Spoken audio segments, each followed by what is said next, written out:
What up YouTube, c'est Daz, j'espère que vous allez tous bien, moi ça va parfaitement bien. Comme d'habitude, on est le 4 avril, on est toujours dans mon petit décor, j'ai changé les panneaux d'ici de là, bref, comme d'habitude ça ne change pas. J'espère que vous allez bien, parce que moi là ce matin, le soleil est pas du tout là, alors qu'il était là hier, passé un super dimanche de Pâques en famille, j'espère que vous aussi, vous avez vu les vôtres, gestes barrières, tout ça, etc. bien sûr, mais j'espère que tout va bien de votre côté. Cette semaine on va parler de quoi? On va parler de Wonder Woman 84, car je l'ai déjà vu depuis un petit bout de temps, mais je voulais en parler uniquement quand le film était officiellement sorti, ce qui est le cas. Je vais parler de la série Sky Rojo du créateur de la Casa des Papel, donc série évidemment sortie sur Netflix, que j'ai vu la première saison en entier, et un autre film qui s'appelle Slacks. C'est un film gore rigolo.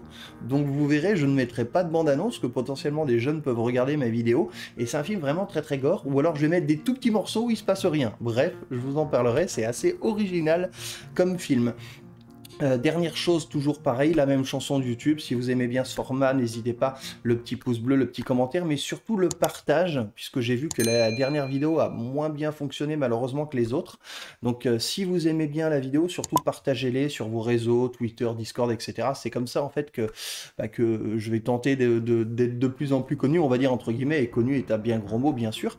Mais là, ces derniers jours, j'ai eu quelques abonnés de personnes que je ne connaissais pas, donc ont découvert je sais pas par où la chaîne, et c'est ça que je trouve bien. Donc surtout n'hésitez pas, le petit partage, moi de toute façon je continue, je suis fan de faire ça, voilà ma journée le lundi elle est prévue pour faire ça. Et justement à propos de ça, je vous le dis en début de vidéo, parce que je sais que tout le monde ne regarde pas forcément la vidéo en entier, et donc mon message à la fin des fois passe inaperçu, il n'y aura pas de vidéo la semaine prochaine. Pourquoi? Puisque j'ai mon fils qui va venir à la maison la semaine prochaine. Et oui, pour ceux qui ne savent pas, je ne suis pas avec mon fils tous les jours. Malheureusement, lui et sa mère ont déménagé à 600 km, donc je le vois très peu. Et là, je vais avoir la chance de passer une semaine complète ici avec lui la semaine prochaine. Donc vous vous en doutez qu'on va regarder plutôt des trucs pour enfants, Disney+, des Marvel, des machins, et surtout je vais pas avoir envie de prendre une journée complète à faire du travail et faire du montage alors qu'il sera avec moi. Donc voilà, soit j'en fais une mais je la sors mardi ou mercredi, soit j'en fais pas. Après, moi mon but c'était que le format soit tous les lundis, à la même heure, au même moment, comme ça c'est plus simple. Donc on verra, je pense qu'il n'y aura pas de vidéo, à la limite je ferai un petit message sur mes réseaux, mais voilà, s'il n'y en a pas, bah, on se verra dans 2 semaines. En tout cas, comme d'habitude, on se voit après le générique pour parler des 3 choses que j'ai vues cette semaine. Et puis bah voilà, à tout de suite.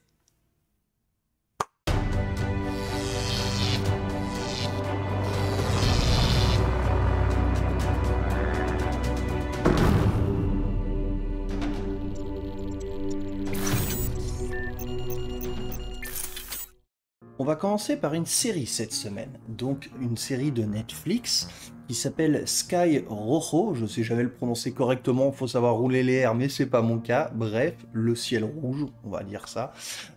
Donc une série créée par Alex Pina, qui est bien connu des sérivores pour avoir créé le phénomène La Casa des Papel. Alors je sais très bien que La Casa des Papel, il y en a énormément qui détestent, il y en a aussi énormément qui adorent, c'est une série quand même renommée de manière internationale. Moi perso, mon avis rapide avec une ouverture de parenthèse, j'ai adoré les 2 premières saisons, mais vraiment, la 3e un petit peu moins, et la 4e elle est complètement claquée au sol. Je vais évidemment regarder la 5e qui sera la fin, puisque j'ai hâte de voir comment ça va se terminer tout ça, mais clairement je suis très déçu par le chemin que prend la série. Bref, on ferme la parenthèse, Alex Pina a décidé de créer une série complètement différente dans un univers totalement différent. Donc ça parle de 3 filles de joie, on va les appeler comme ça, qui travaillent dans un club de striptease, voilà, et qui se rebellent contre leur patron, donc leur proxénète, qui est quelqu'un de, on va dire, très très méchant. Et voilà, elles se rebellent, il se passe quelque chose que je tairai comme d'habitude, parce que je ne spoil pas, qui fait qu'elles se barrent clairement du club, et elles sont en cavale toutes les 3. Elles sont poursuivies évidemment par les gens qui tiennent le club entre guillemets, donc c'est une sorte de gros road trip on va dire, voilà tout simplement, comme d'habitude on va voir un tout petit bout de bande-annonce, puis après je vous dis ce que j'en ai pensé, à tout de suite. On va s'offrir une nouvelle vie. C'est la dernière fois que je te pose la question. Elles sont où?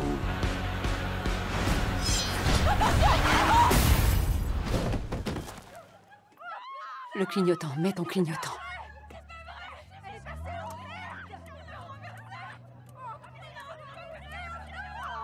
Alors, ce Sky Rojo, est-ce qu'on regarde ou pas? Eh ben oui, pourquoi pas. Effectivement, j'ai trouvé ça plutôt pas mal. C'est pas extraordinaire, mais ça se regarde bien. Il y a que 8 épisodes, donc l'avantage, c'est que ça peut se regarder en une journée en la bingeant, en la regardant rapidement, pour ceux qui connaissent pas le mot, tout d'un coup. Donc du coup, voilà, le gros point fort pour moi, c'est le casting. Je vais pas citer le nom de tous les acteurs, mais vous allez les voir apparaître autour de moi. Les trois femmes sont bien jouées, les hommes de main sont bien joués. Du reste, il y en a un des deux, les fans de la série Sense8 le verront, c'est bien sûr Lito qui revient, ça fait plaisir de le revoir.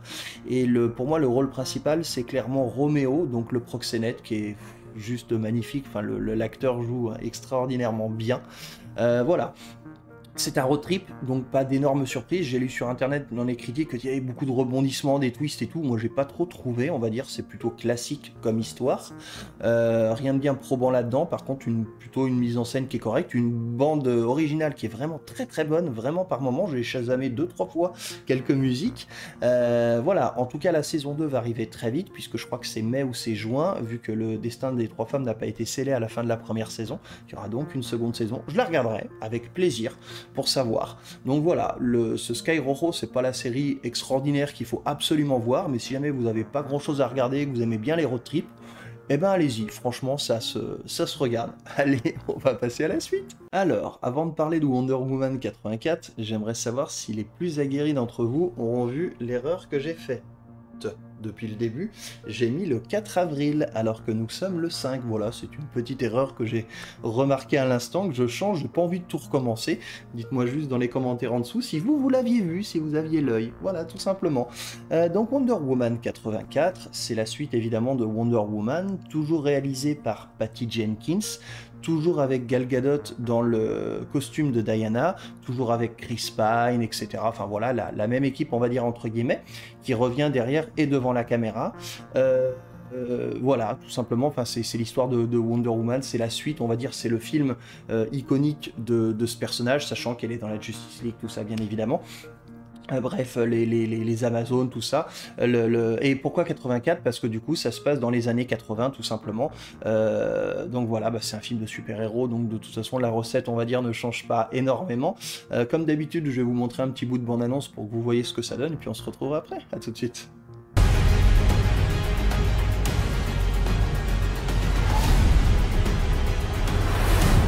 J'ai jamais aimé les règles. La réponse, c'est toujours plus.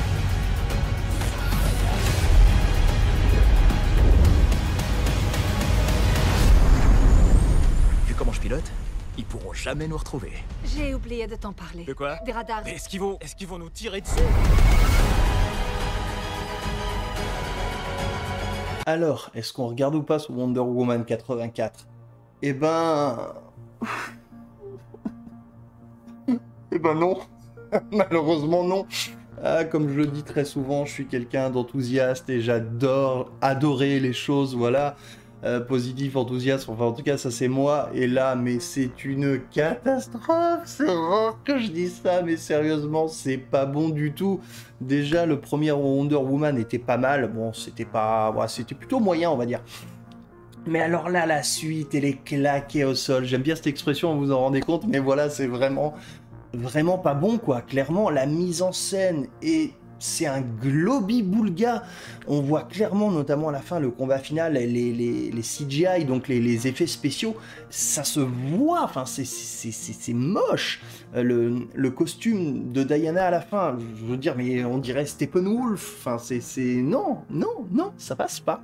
Même Gal Gadot, qui est toujours aussi belle, l'ancienne Miss Israël qui incarne parfaitement Diana, bah là elle est en dessous, enfin j'ai pas l'impression qu'elle avait envie de bosser, enfin je sais pas.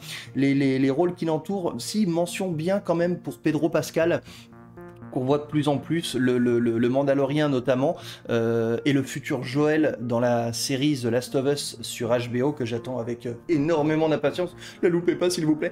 Bref, Pedro Pascal, on le voit de plus en plus, et clairement c'est un très bon acteur, et là il joue le rôle du méchant, et il s'en sort très bien. Et sinon il y a autre chose de très positif dans le film, je fais au moins un élément, c'est la musique de Dieu Hans Zimmer.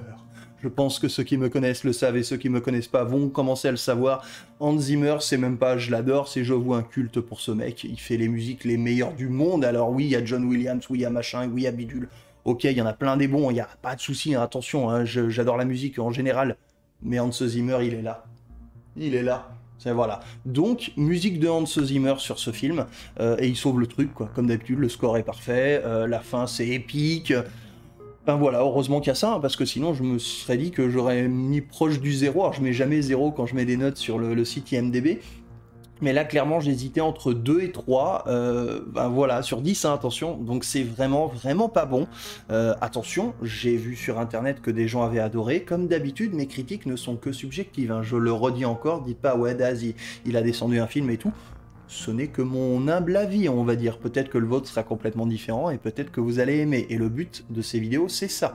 C'est de vous donner mon avis, que vous puissiez vous dire, ah bah moi, tiens, j'ai aimé le premier, j'ai vraiment envie de voir le second, ou alors j'ai pas aimé le premier, je pense que Daz a raison. Enfin bref, voilà. Le but, c'est ça, c'est de partager, toujours pareil, dans les commentaires, si vous avez quelque chose et que vous avez vu le film, n'hésitez pas. Moi, en tout cas, j'ai vraiment pas aimé, ce qui est très rare. J'ai pas trop besoin d'en dire plus. Malheureusement, il y aura un 3, toujours par Patty Jenkins. Je sais pas ce qu'il fout derrière une caméra, mais bon, c'est comme ça. Je vais être content quand même de revoir cette chère Gale, bien évidemment. Mais voilà, je sais pas qu'est-ce qu'ils vont faire comme scénario. Bref, j'y crois pas trop. Je le regarderai, hein, comme d'habitude, parce que je suis fan de ce genre de film. Mais voilà, ce Wonder Woman 84, non, il est vraiment, vraiment pas bon du tout. Bref, on passe à la suite. Alors, pour le dernier média cette semaine, on va passer à un OVNI, objet filmé non identifié. Voilà, j'aime bien l'appeler comme ça. C'est un film qui est complètement barré, qu'on ne voit pas tous les jours. La preuve, hein, c'est pas de grosses sorties au cinéma, c'est sorti en VOD. J'en avais pas entendu parler 3 jours avant. C'est mon meilleur ami Matt qui m'a envoyé la bande-annonce et qui m'a dit il faut absolument qu'on regarde ça. C'est par les producteurs du film Turbo Kid, qui est déjà un tout petit peu plus connu dans la scène indépendante, qui est vraiment pas mal. Un gros film gore, totalement barré, influence des années 80, score pareil, enfin vraiment qu'on avait adoré. Et c'est les producteurs, donc on se dit pourquoi pas. Alors l'histoire, le synopsis, c'est très simple, c'est un djinn, oui, un djinn qu'on porte, tueur. Et oui, c'est l'histoire de ce film Slax. Un djinn qui tue les gens. Alors déjà, quand tu lis le synopsis, tu te dis, soit tu dis non mais, allez, c'est pas pour moi, terminé, moi je regarde autre chose. Soit t'es comme moi et tu dis oula, ça m'intrigue carrément, un djinn tueur, un truc bien gore. Quand on voit la bande-annonce, vous allez la voir un petit peu. J'ai évidemment coupé les grosses images gore au montage, mais enfin voilà, c'est très très intriguant. Bref, je vous montre les quelques secondes de la bande-annonce où il se passe rien, et puis on se retrouve pour mon verdict juste après. C'est quoi ton nom? Libby. T'es là pour nous aider avec la nouvelle collection. C'est une soirée très importante pour nous. Le public est impatient de découvrir à quoi il ressemble. Le djinn qui s'adapte automatiquement à la morphologie de votre corps. Les Super Shapers! Alors, est-ce qu'on regarde ou pas ce Slax? Eh ben, plutôt oui, on va dire. Enfin, en tout cas, bref, c'est pas le film de l'année, clairement pas. Mais je trouve qu'il faut le regarder parce que c'est un film qu'il faut prendre au 50 milliardième de degré. Voilà, faut pas le prendre en disant c'est vraiment un vrai film gore, enfin, qui fait peur, qui machin. Pas du tout, c'est un film rigolo. En plus, c'est fait par des Canadiens, donc il y a clairement l'accent à couper au couteau que j'adore, donc qui renforce encore plus l'ironie de la chose. Donc c'est réalisé par Elsa Kefart. Les acteurs, bah, je les connais pas trop, je mettrai une ou deux images, hein, sur le côté, évidemment, ils sont pas connus. Le film est assez court, je crois qu'il dure 1h20 ou 1h25 grand maximum, donc c'est assez rapide. Les premières 40 minutes, ça pose le truc, il n'y a pas vraiment de meurtre, etc. Mais alors les 25 dernières minutes, c'est un truc de malade, ça y va partout, c'est vraiment très très gore, donc je préviens que voilà, c'est pas pour les jeunes. Je sais pas si c'est moins de 16 ans, moins de 18 ans, je vous laisserai checker vous-même sur YouTube. Mais en tout cas, si vous avez pas peur du sang, on va dire, qui gicle à outrance, et que vous avez envie de vous marrer, eh ben, allez-y, je pense que vous le trouverez facilement. Voilà, je peux pas en dire plus, c'est extrêmement particulier, il y a plutôt une bande-annonce péchue, c'est plutôt bien réalisé, c'est un huis clos, attention, parce que ça se passe dans un centre commercial de nuit, où une influenceuse très connue va venir tester la dernière paire de jeans tendance, justement, et c'est cette fameuse paire de jeans qui va se rebeller. C'est aussi Daz, tu sais pas finir tes phrases, mon petit. Heureusement que je fais des coupes au montage, n'est-ce pas? Parce que si à chaque fois que je fais un petit un petit balbutiement, je devais recommencer mes prises, on n'y serait pas du tout. Donc voilà, vous allez voir une petite ellipse, je suis là, et oui, je savais pas quoi dire à la fin, ça arrive. Donc le film est une satire, on va dire, du milieu du monde du commerce. Clairement, j'y ai travaillé pendant 11 ans en tant que vendeur, donc je sais ce que c'est, que ça a l'air très beau comme ça quand les clients viennent en magasin, que c'est moins beau derrière. Attention, c'est aussi très bien, j'ai adoré là où j'ai bossé, clairement c'était excellent, j'ai passé 11 très bonnes années, mais effectivement c'est un monde assez impitoyable, et je trouve que le film le dépeint bien quand on voit le patron qui harangue ses troupes en disant faut y aller avec le client, enfin vraiment, enfin, voilà, je me suis reconnu clairement avec les briefings, on va dire, de réunion qu'il y avait mensuels avec mon équipe. Mais voilà, mais ça c'est le propos qu'on peut lire entre les lignes, entre guillemets. Mais sinon, voilà, c'est un film vraiment gore, mais vraiment rigolo. Si vous avez envie de vous marrer sur cette OVNI, bah allez-y, foncez. C'est pas extraordinaire, mais c'est plutôt pas mal à regarder. Allez, on se retrouve pour la conclusion cette fois-ci. Donc voilà, une semaine marquée par une série plutôt pas mal, un petit road trip cool, un film, un OVNI complètement barré, jouissif, bref, et bien sanglant, et puis un film, bah, vraiment nul, et puis surtout je l'attendais, donc je suis vraiment déçu, ce Wonder Woman 84. Voilà, du coup se termine la semaine de Daz numéro 5. Je l'ai dit au début de vidéo, je le redis maintenant, la semaine prochaine il n'y aura probablement pas de vidéo puisque je vais avoir mon fils à la maison, donc bien évidemment j'ai envie de passer du temps avec lui. Je pense que vous m'en tiendrez pas rigueur, donc on se voit, je pense, d'ici 2 semaines. J'ai pas mal de trucs à regarder, j'ai déjà un truc que j'ai mis en attente, que j'ai vu et que je vais mettre dedans, et sinon je pense que j'ai quelques séries et quelques films à regarder, en espérant bien évidemment que si je continue ce format là, les cinémas puissent réouvrir le plus vite possible pour que je puisse retourner et faire éventuellement quelques intros ou quelques séquences dehors avec mon smartphone. Du reste, dites-moi si vous en êtes là de la vidéo, merci encore. Du reste, si vous la regardez en entier, dites-moi dans les commentaires si ça vous plairait que je fasse quelques intros ou quelques fins de vidéo, voilà, devant le cinéma par exemple, en me filmant avec mon téléphone, devant l'affiche ou un truc dans le genre. Ça peut être, je pense, assez sympa. Si ça vous plairait, pourquoi pas, je pense que je tenterai le truc. Bref, je vous souhaite une bonne semaine, profitez des vôtres, prenez soin de vous par ces temps qui courent malheureusement, les gestes barrières, tout ça c'est important. Et puis bah, on se retrouve sur l'ensemble de mes réseaux et je vous dis à dans 2 semaines. Ciao, merci.